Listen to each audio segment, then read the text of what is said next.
Bom, olá pessoal, meu nome é Dândila Tavares, eu vou ser a tutora de vocês de literatura durante algumas semanas e a gente vai estar vendo do desenvolver da literatura conforme o tempo, correto? Ok, vamos fazer uma breve introdução à literatura então neste momento.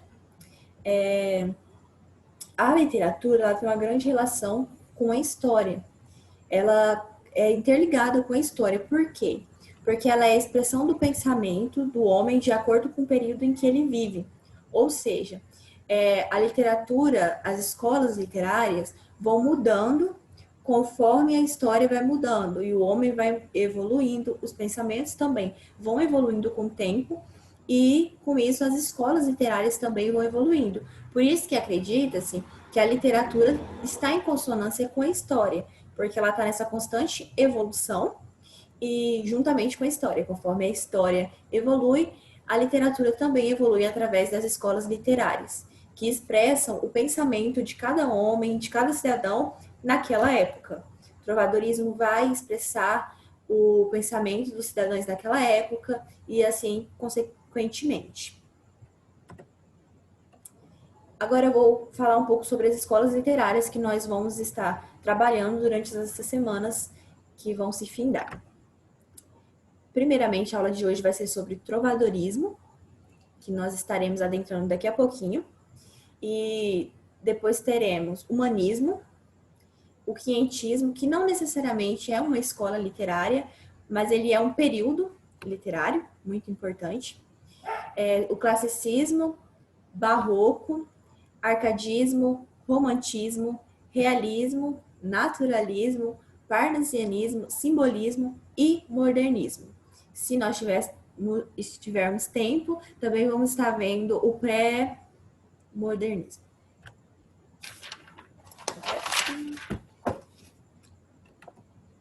Literatura portuguesa. No início, a primeira aula que nós vamos ter agora sobre o trovadorismo, que é uma literatura, uma escola literária portuguesa. Por quê? A gente precisa entender que antes das escolas literárias existirem aqui no Brasil, já existia Portugal, onde lá já era disseminada essa ideia de escola literária que nós temos hoje. Então, antes do Brasil ser descoberto, entre aspas, nós já existia literatura, já existiam as escolas literárias. Então, a gente vai começar com o trovadorismo, que tem o berço na Europa, para que se entenda todos os outros contextos.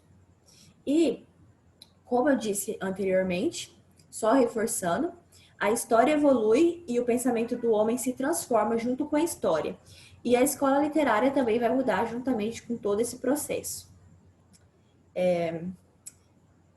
O Brasil foi descoberto somente em 1500 e antes disso já existia literatura, já existia escola literária, que é a literatura portuguesa, que a primeira que nós estaremos vendo é o trovadorismo. Ok. Trovadorismo. O que dizer sobre? O trovadorismo, ele nasceu no século XII ao século XV. Mais precisamente, final do século XIV, já que no XV já começa a entrar o humanismo. Ele era da era medieval e teve o surgimento em Portugal, na Península Ibérica.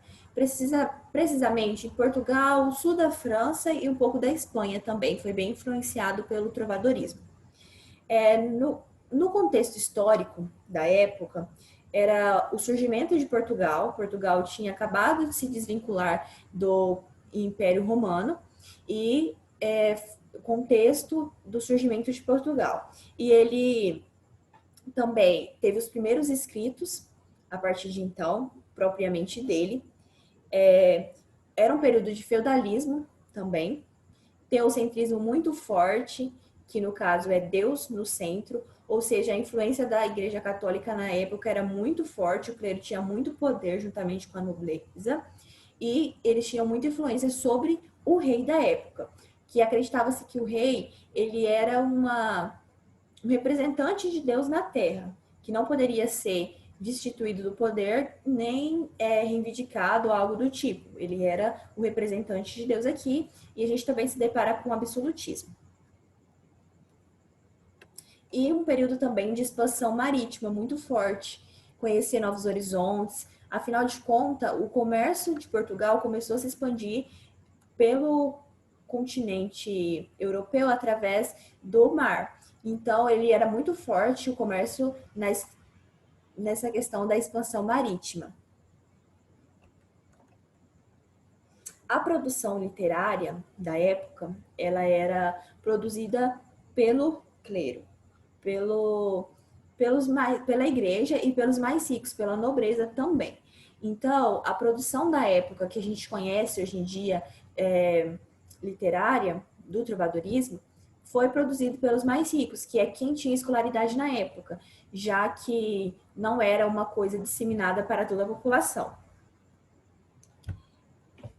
Essa questão da expansão marítima também influenciou muito na forma que as pessoas escreviam, porque tinha essa questão de achar novos horizontes, da saudade de casa, da saudade do marido que partiu, do amado. Então, influenciou muito toda essa questão cultural, esse contexto histórico influenciou muito na forma que se escrevia e que se falava na época. Era um período também de muitas batalhas, muitas cruzadas, que seria uma batalha mais com teor religioso, para a igreja, contra os revoltosos do feudalismo e etc. Também um tempo de muitas doenças, muitas epidemias e o comércio muito forte também na época. A pirâmide que nós temos aqui para identificar a população é essa, onde os servos estão na base, nobreza, clero, e acima ainda teria o rei. Também tem uma outra pirâmide que diz o seguinte, que na base seria os servos e os trabalhadores feudais, ali onde está a nobreza seria o baixo clero, aqueles padres que não são tão influentes, tão ricos, e a baixa nobreza também, que são os nobres que não são tão ricos assim. E em segundo lugar nós teríamos o clero, os padres realmente poderosos da época, a nobreza, a burguesia, e em cima, no topo, seria o rei. E ainda dava para colocar acima do rei Deus, por o governo ser teocentrista e acreditar que Deus estava acima de tudo, e etc. Agora nós vamos falar um pouco sobre os tipos de compositores que existia nessa época também. Primeiro, nós temos o trovador. Bom, o que era um trovador? O que ele fazia? O trovador, ele era o compositor da época, mas vale ressaltar que o trovador, ele era rico, tá, gente? Ele era, assim, poderoso. Então, ele tá ali no topo hierárquico da época. O trovador, ele era um cantor, ele fazia composições, ele tocava vários instrumentos, aquele sonho. E ele pertencia à nobreza. Além de tudo isso, ele era uma pessoa rica. Consequentemente, nós temos também o segrel. Quem era o segrel? O segrel era inferior ao trovador. Ele era um trovador em decadência. Ele estava ali, era um trovador que já não estava fazendo tanto sucesso, então ele virava um segrel. E também a questão do segrel, muito importante, é que ele também é compositor, ele também é cantor, e ele é andarilho. Ele andava fazendo seus shows em vários locais, em várias cidades. Então, isso é importante ressaltar. E era a profissão dele, ele ganhava por isso. E fazia shows em diversos locais, em diversas aldeias, em diversas fazendas na época, né, que a igreja possuía e etc. Posteriormente, nós temos o jogral. O que era o jogral? O jogral era o bailarino da época, que acompanhava as cantigas e ele se apresentava nos castelos, geralmente, para as nobrezas, para distrair, e também ele apresentava para o exército, também para distrair o exército da época. Nós temos também o menestrel.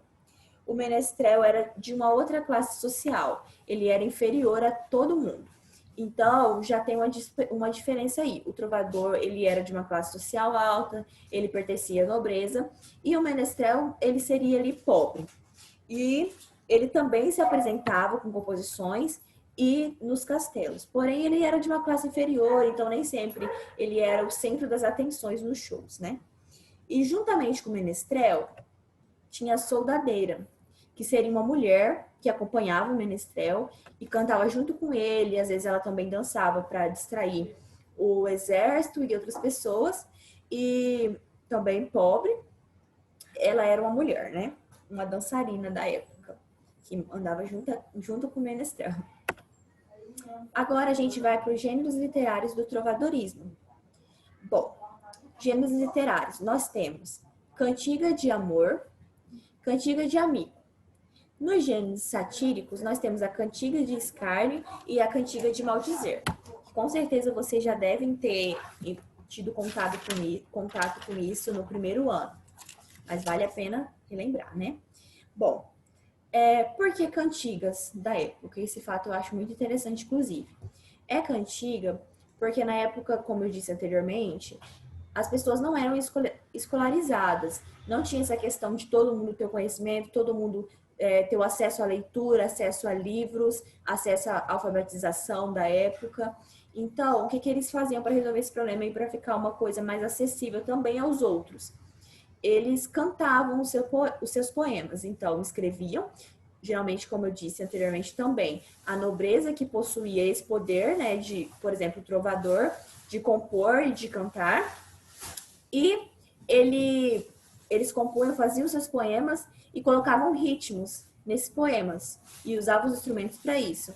Então, as cantigas, elas ficaram acessíveis a outras pessoas, porque assim elas conseguiram entender do que se tratava aquilo. Já que se fosse um panfleto, por exemplo, espalhado, as pessoas não teriam conhecimento, não conseguiriam entender o que está se passando ali, já que eles não tinham acesso à leitura. A igreja tinha um grande poder e ela também detinha grande conhecimento sobre a leitura, sobre interpretações e etc.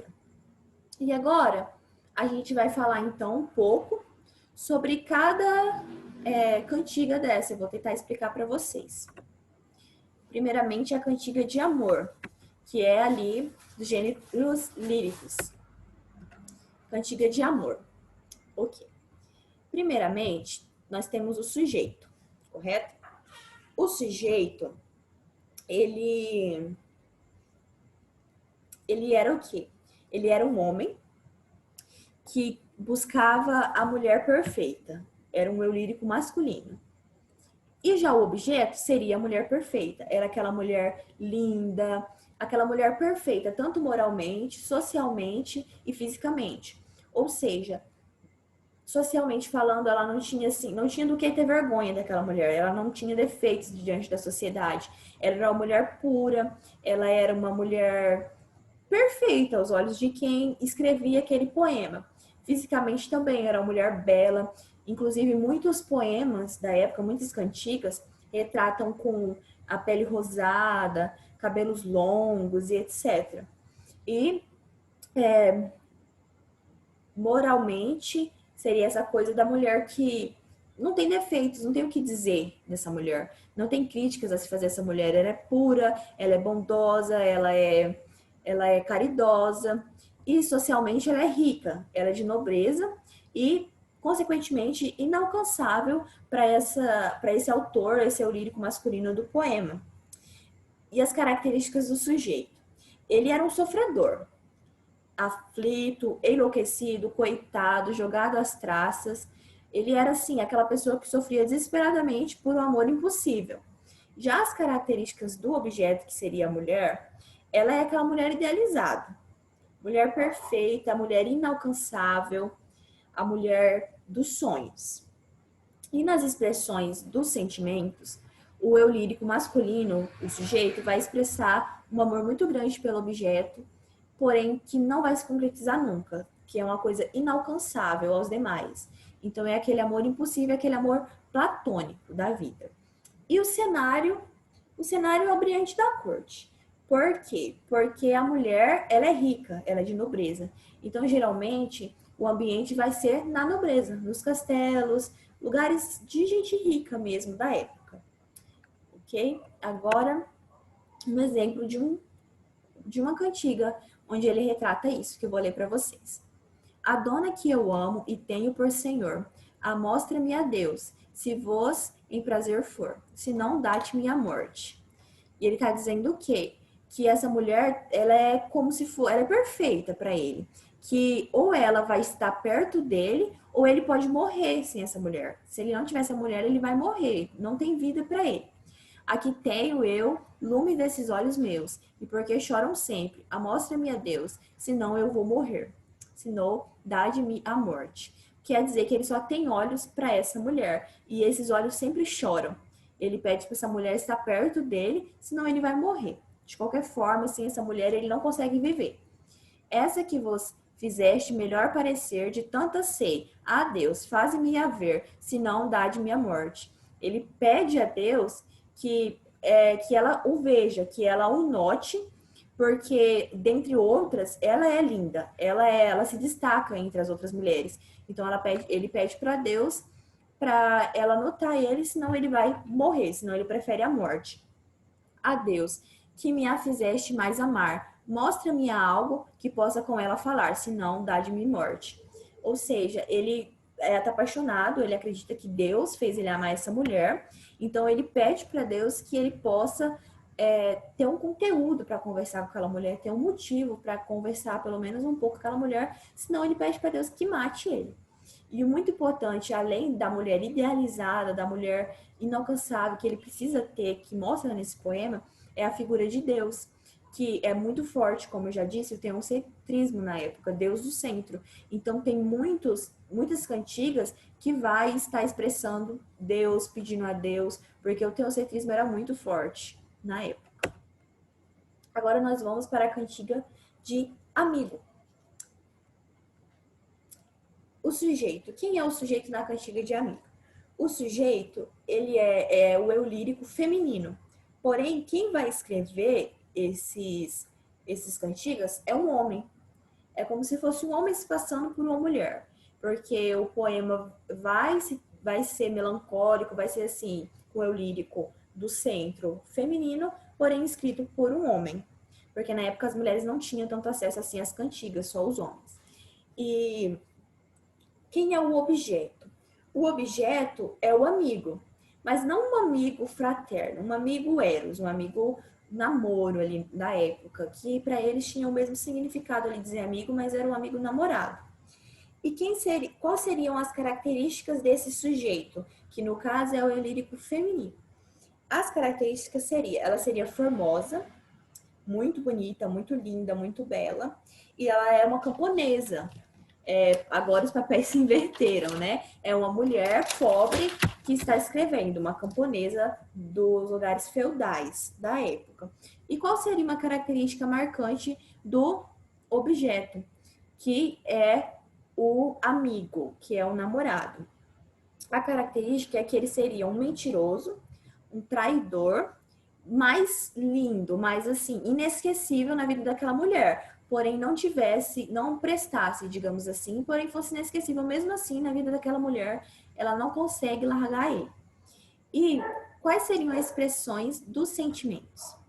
A expressão do sentimento é de saudade, de um homem que foi embora, de um homem que a deixou. Como tinha também muito essa questão das viagens de navio, com a questão do comércio, como eu expliquei anteriormente no contexto histórico, então tinha aquela questão do homem que foi, que está viajando e que não voltou ainda. Do homem que foi para a guerra, para as cruzadas, para a batalha e também não chegou. Então, aquela questão melancólica da saudade. Ou simplesmente um homem que decidiu partir e deixar aquela mulher para trás. Então, o cenário é esse. Como um exemplo, eu vou ler para vocês. Ai, flores, do verde pino, se sabes novas do meu amigo, ai Deus. E se sabes novas do meu amigo, aquele que mentiu do que pôs comigo. Então, uma coisa muito marcante também que eu quero ressaltar para vocês nessa cantiga é a questão das flores, porque se passa no cenário, num ambiente pastoril, num ambiente de campo, às vezes mar. Então, sempre vai estar ali também um elemento de floresta, de campo, de pastoril, de mar, dentro da cantiga. Então, aí já temos as flores, os verdes pinos, e ela perguntando se sabe as novas do meu amigo. ou seja, querendo saber daquela pessoa, sentindo falta, sentindo saudade. Onde será que está? Para onde será que foi? E, de novo, a figura de Deus dentro da cantiga, que era muito forte devido ao teocentrismo. E embaixo também tem a questão de como ela vê o objeto, a expressão do objeto, que ela fala que mentiu para ela. Então, retrata ele como um traidor que partiu, que ela não sabe onde está, num ambiente de campo, num ambiente pastoril, e pergunta ainda a Deus aonde está o amigo dela, que seria mais uma versão namorada. Agora nós vamos para satíricas, que a primeira vai ser a cantiga de escárnio. Ok. O que nós temos para dizer sobre a cantiga de escárnio? A cantiga de escárnio, ela vai mostrar uma crítica indireta. O que vai ser? Ela vai ser uma, como está no segundo ponto, uma sátira genérica. Não vai citar é para ti, é para Maria, é para João, é para o rei, é para o padre fulano de tal. Nunca vai citar, vai estar sempre muito implícito, a pessoa vai ter que deduzir, vai ter que pensar, será que é? Será que não é? Sempre está ali muito fechado. E a linguagem é bem trabalhada, é uma coisa mais formal, é bem trabalhada aquela linguagem, é bem sutil, bem irônico sempre, com muitos trocadilhos e também com muitas ambiguidades. Então a pessoa nunca vai saber se é realmente para quem é, porque não vão citar nomes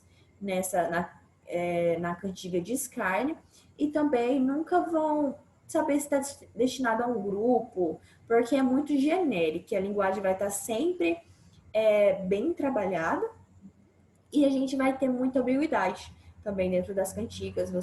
Será que é isso, gente? Será que é aquilo? A fim de deixar o leitor meio confuso mesmo.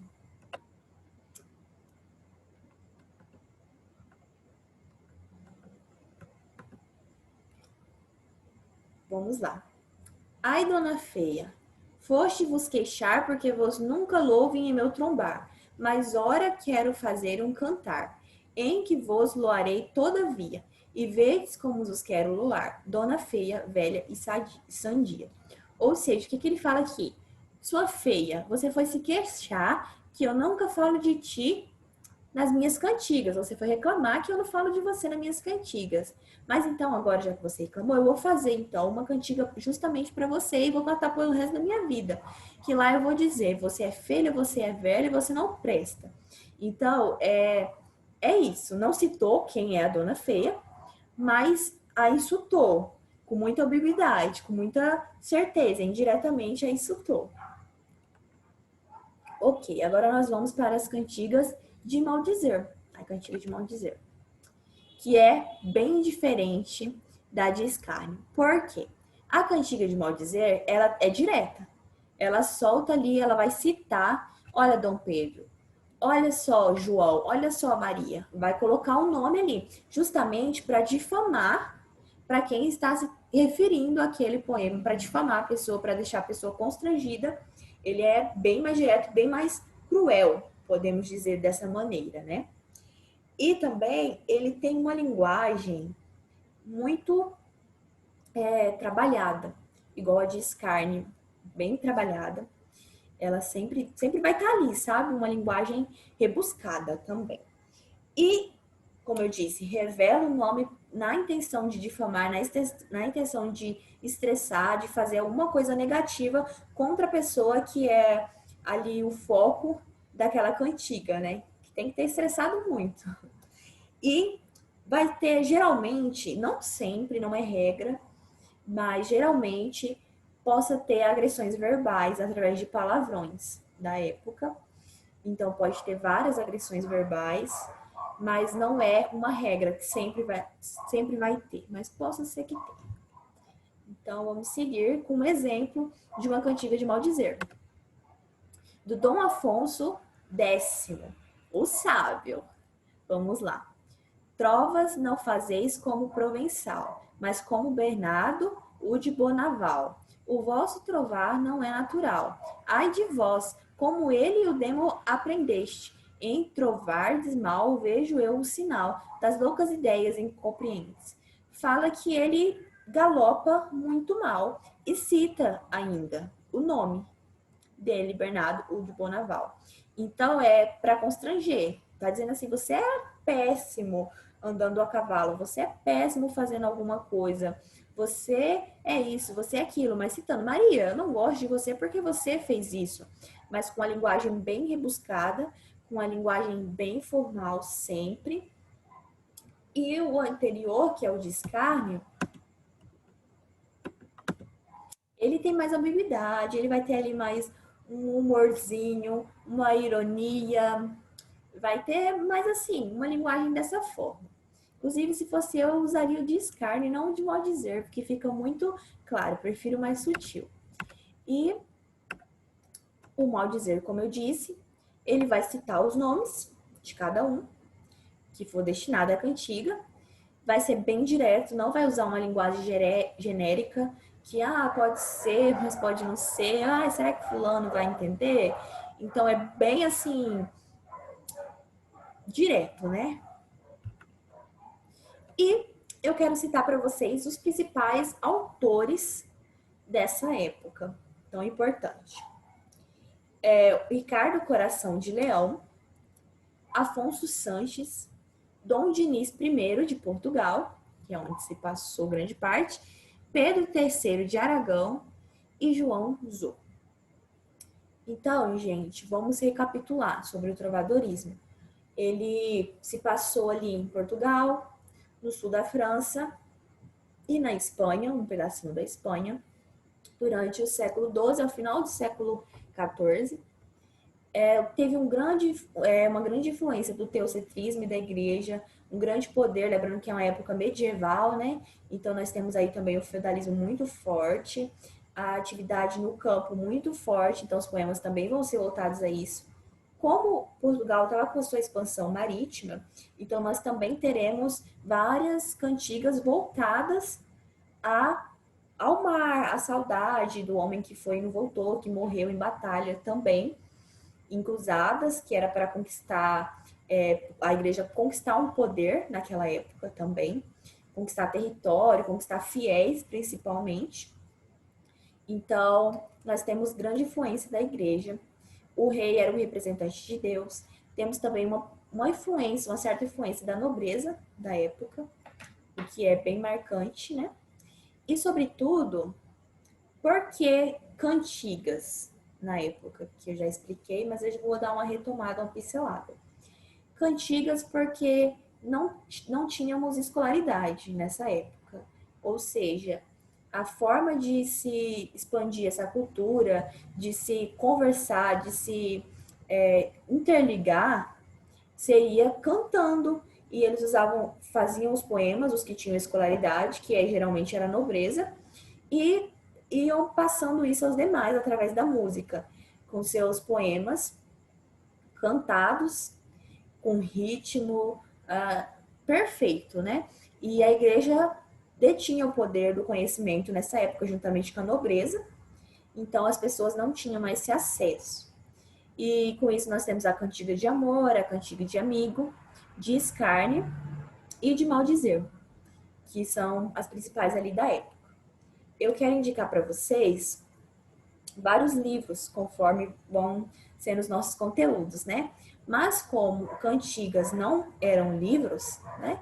Vocês podem estar pesquisando cantigas mesmo, se vocês quiserem ler. Eu achei várias muito interessantes, mesmo para conhecimento, né?